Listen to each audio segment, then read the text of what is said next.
পাবদা ট্যাংরার পাতলা ঝোল। এই পাবদা ট্যাংরা মাছ অনেকটা পাবদা আর ট্যাংরা মাছের মতন দেখতে, তো এই জন্য এটাকে পাবদা ট্যাংরা বলা হয়। এটাকে নুন হলুদ দিয়ে এভাবে হালকা করে ভেজে নিয়েছি। কড়াইতে ওই তেলেই কালো জিরে ফোড়ন দিলাম,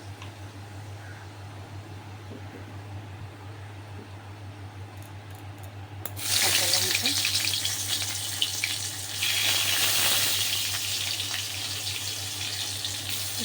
আদা ঘষে নিয়েছি,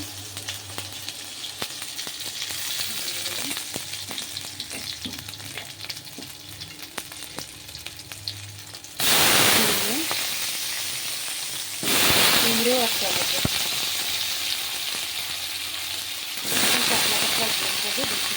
ঘন কিছু নয়।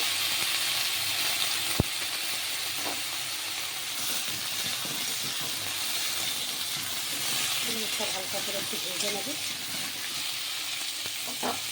এখানে একটা পেস্ট করে রেখেছি, ধনে গুঁড়ো, জিরে গুঁড়ো, লঙ্কা গুঁড়ো, হলুদ গুঁড়ো, নুন আর একটু সর্ষে গুঁড়ো দিয়ে একটা পেস্ট করে রেখেছি জল দিয়ে। এটা এর মধ্যে দিয়ে দেবো।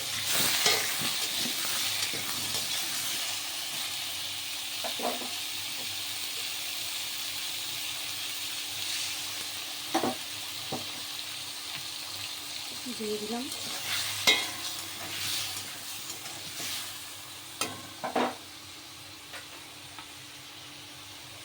এর মধ্যে জল দিয়ে দেবো। কিন্তু বেশি কিছু মশলা কষার কোনো ব্যাপার নেই, ঝোলটা আপনারা যেরকম পরিমাণ মতো রাখবেন সেরকম দেবেন। ভাতের সাথে খেতে হবে সেই হিসাবে ঝোলটা রাখা। বাটিটা ধুয়ে আর একটু জল আমি দিয়ে দিলাম। এবার কুমড়ো আর ঝিঙে সেদ্ধ হওয়া পর্যন্ত অপেক্ষা, খুব তাড়াতাড়ি হয়ে যাবে। তারপরে লাস্টে এই মাছগুলো মিশিয়ে 2-3 মিনিট ফুটিয়ে নামিয়ে নেব। Thank you for watching. গরম গরম ভাতের সাথে এনজয় করুন পাবদা ট্যাংরা। একটা আমি দিয়েও দেখিয়ে দিচ্ছি আপনাদের এইভাবে।